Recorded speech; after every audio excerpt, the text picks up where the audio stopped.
I am Jason Forrest, and I am addicted. I'm addicted to my iWatch. Who has an iWatch in here? Any iWatch people? Okay, so these are the richest people in the room. Everyone look at them. They're the people buying drinks tonight, all right?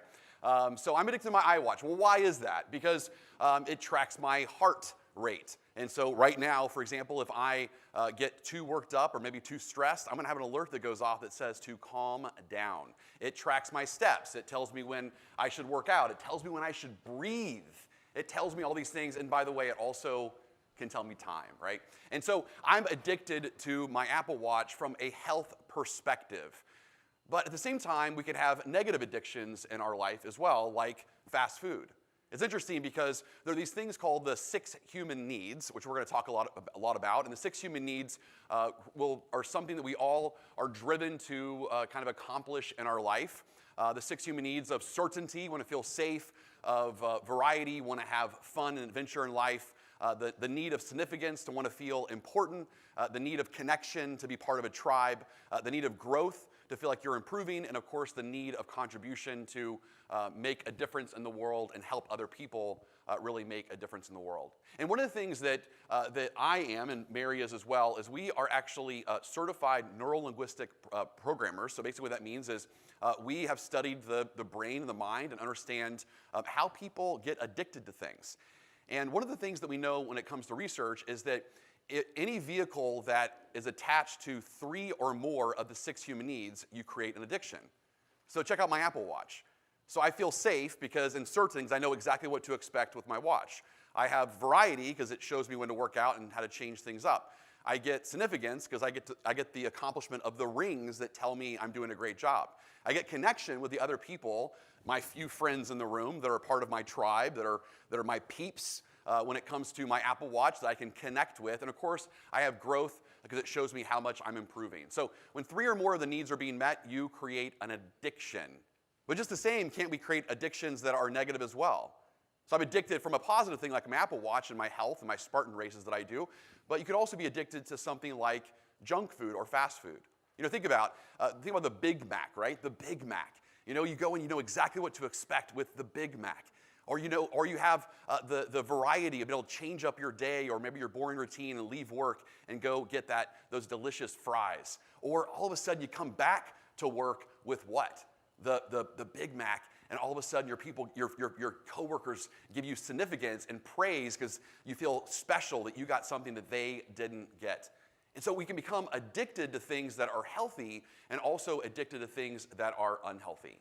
And the reason I want to share this with you is because we've actually been able to show people and our clients how to use the 6 human needs psychology to make your customers addicted to you.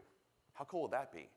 Make your customers addicted to you. And this is research that's been out there for many, many years, but we're the ones that are taking it to sales organizations right now to show them how to get addicted customers to you. See, right now, your competition is the fast food, and you are the Apple Watch.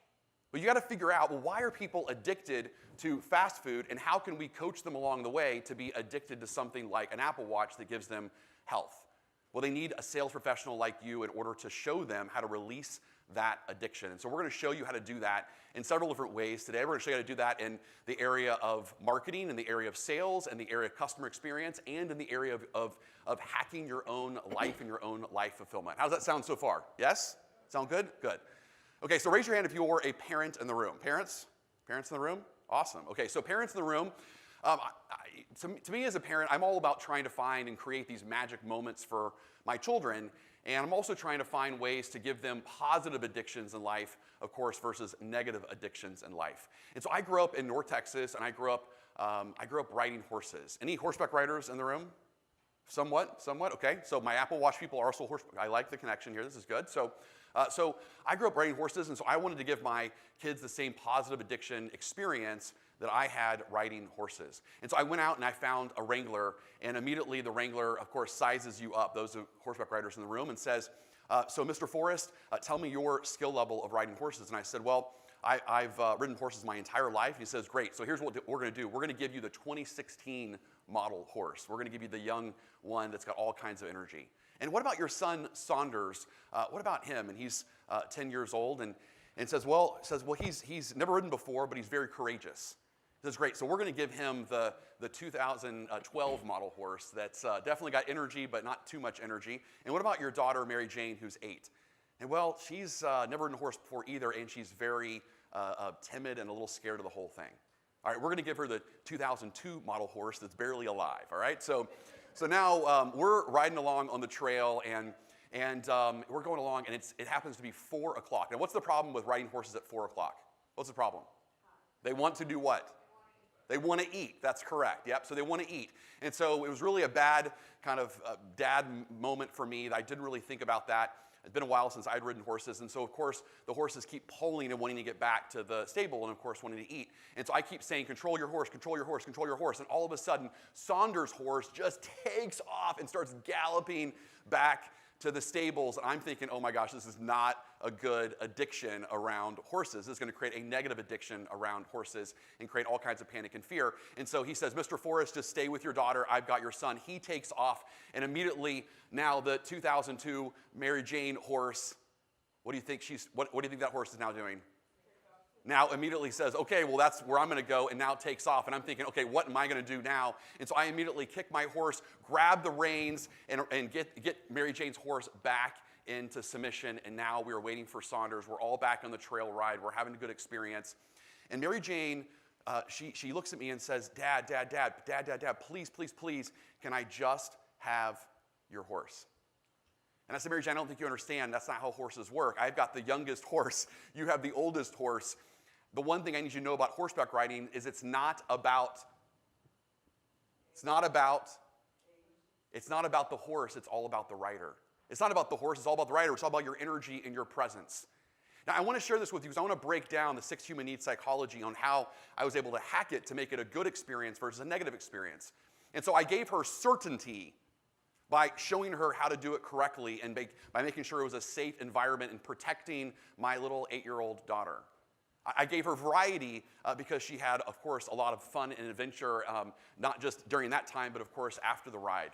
We gave her significance because I made her feel special and important. Gave her connection because, of course, it was a great family moment. She had all kinds of growth because she learned how to be a better horseback rider. And so, friends, she is addicted to horseback riding. My son and my daughter love horseback riding, and every single time there's opportunity, they beg, Daddy, Daddy, Daddy, please, can we just go horseback riding?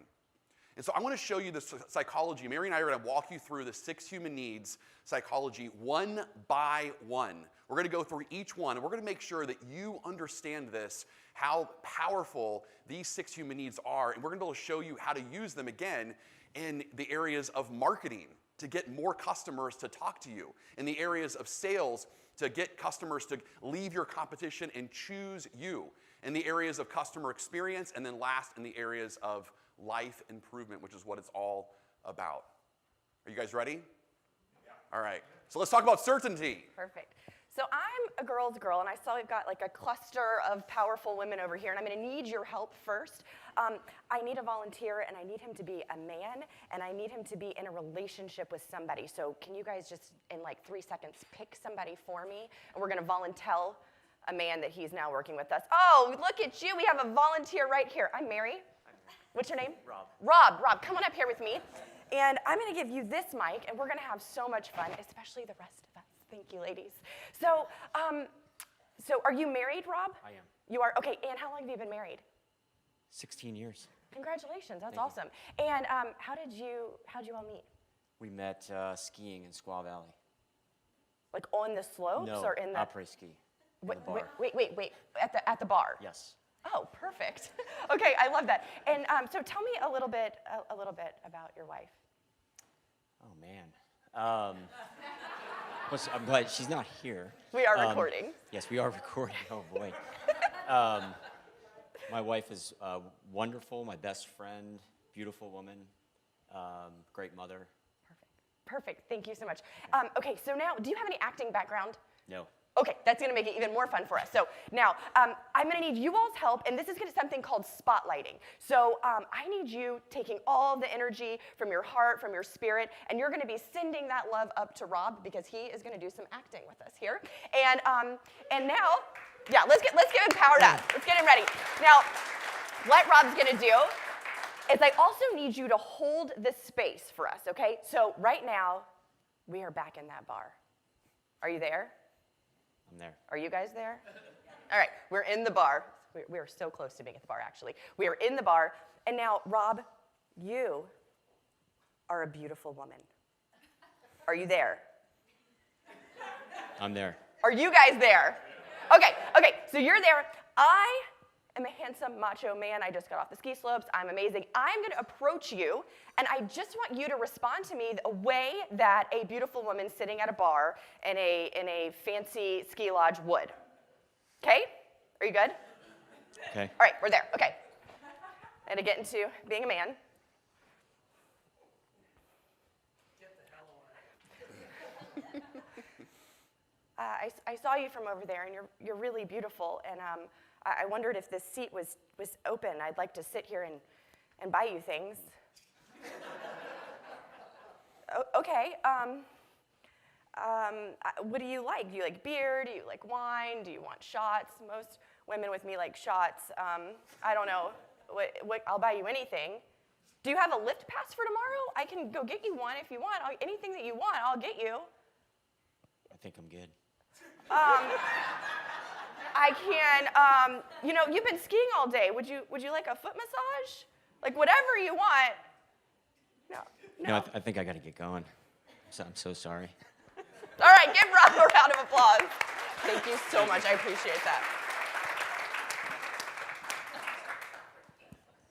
Rob did perfect because he knows the truth. Ladies, do we want to go out with the needy guy?